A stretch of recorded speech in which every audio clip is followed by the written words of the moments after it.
Eu não sei se você já respondeu essa pergunta nas outras lives, Ok. mas o Oliver tá pedindo para você falar sobre a maçonaria. Acho legal. Na outra a gente não falou muito sobre isso.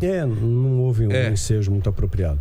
Na verdade, a maçonaria é uma seita secreta, portanto discreta. Quando que ela começa? O início da maçonaria? Pois é, eles têm assim como uma orientação de raiz, que eles têm o conhecimento dos construtores que remonta à época Os arquitetos, que remonta à época ali da época das pirâmides, né? Que tinha uma sabedoria. Que tinha uma sabedoria, tanto é que você passa em muita cidade do interior, você vê lá o esquadro compasso, que é um símbolo da maçonaria de construção. Agora, o que sempre me chama a atenção é que é uma coisa assim secreta, focada mais para o público masculino. Então, eu sou casado com a Dai, nós somos Ela não pode. Ela não pode, eu vou, e ela não pode, e eu não posso contar o que aconteceu. Então, as coisas de Deus, elas são muito às claras, né? Tá tudo na luz, né? Então, não tem nada secreto, né? Quando você esconde demais, tem alguma coisa ali. Dentro da questão, também um outro fator a ponderar é que eles adoram a figura do Bafomé. Embora eles dizem que não, mas tem a figura, é clássico ali. A figura é o quê? Um bode? Aquele bode, meio mulher, tem seios de mulher, tem cabeça de bode, tem as mãos que ficam invertidas, né? Sei cascos, quer dizer, Deus ele fez o homem à sua imagem e semelhança. Aí, de repente, você tem que fazer uma adoração a uma entidade zoomórfica monstruosa daquela. Já é uma outra coisa que leva a ponderar. O significado dessa entidade? Que ela... Ela remete ao Tem próprio... na Bíblia alguma coisa disso? Não, mas ele remete ao bode. Então, o símbolo majoritário do satanismo é um pentagrama, né? Onde vai encaixar o bode, é o pentagrama invertido, onde a ponta está para baixo. Tá. Né? Então, parece o bode. Essa representação está ligada ao bode descrito em Êxodo. Haviam 2 bodes, né? Um era solto no deserto. O de expiação? Né? De expiação. E o outro era sacrificado. Esse que é de expiação, que era solto no deserto, representa, à luz do satanismo, a liberdade. Ele foi solto. Então, ele está lá no meio. E ele carregava todos os pecados. Todos os pecados. Da então, tribo. sim, ele representa a representação do pecado. Tem as 5 pontas, representa os 5 continentes, uma série de fatores de representação. Então, o bode está representado ali. Então, a gente vê um dos símbolos da maçonaria está ligado ao bode. Agora, você não pode... Estranho. Não dá para afirmar que todo maçom é satanista. Não. Seria um absurdo. Seria os caras no patamar mais elevado ali, né? Inclusive... E eles fazem o bem também, eles se ajudam. Tem obra social. E se ajuda. Você não vê maçom pobre, passando dificuldade. Um ajuda o outro. Um ajuda o outro. Eles são bem unidos.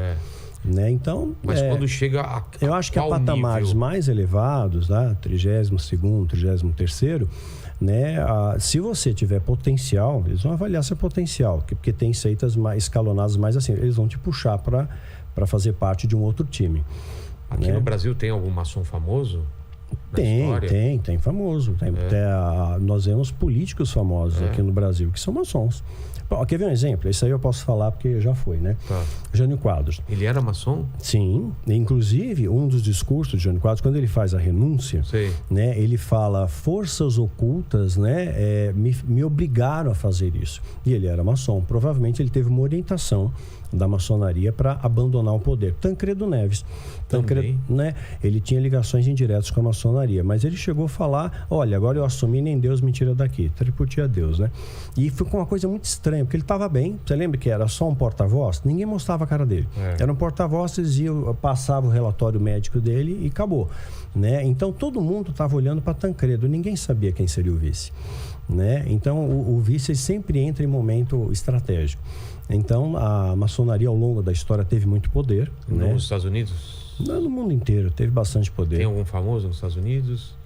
A própria nota de dólar está cheia de símbolos maçônicos. Quais? A nota de $1 está cheia de símbolo maçônico.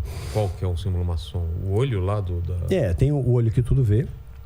Que é o olho, remete ao olho de Horus também, que vai estar ligado à maçonaria, vai estar representado ali na nota. Illuminatis também. Os Illuminatis também. E tem outros símbolos mais, tem uma coruja pequenininha, né, símbolo de sabedoria, uma ave noturna, então é sabedoria oculta ou noturna. Tem uma série de coisas que remetem à maçonaria também. Tem a data embaixo, né, que a maçonaria foi fundada.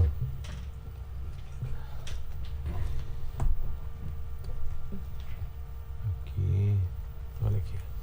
Vai aparecer novos orbos seclório, né, redondinho aí. Não foca, né? Aí, focou.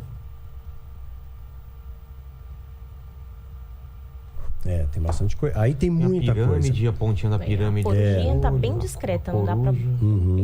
Tem uma data aqui embaixo, em números romanos. Foi a data que foi fundada a seita Illuminati. Ah, é? Tem bastante informação aí. E por que não dólar? É que circula mais. Né? Mais pessoas vão ter acesso aí. E tem muito mais coisa. Tá cheio, se fosse falar no outro dólar, tem coisa pra caramba. Mas qual a relação da maçonaria com o final dos tempos? Teve muitos presidentes americanos que foram maçons também. Se você reparar, na história americana, os americanos sempre tiveram um cunho protestante. Né? Ele vendia essa imagem protestante. Depois do governo do Reagan, Ronald Wilson Reagan, 6 letras em cada nome, curiosamente, inclusive ele fazia parte de uma seita que se reunia.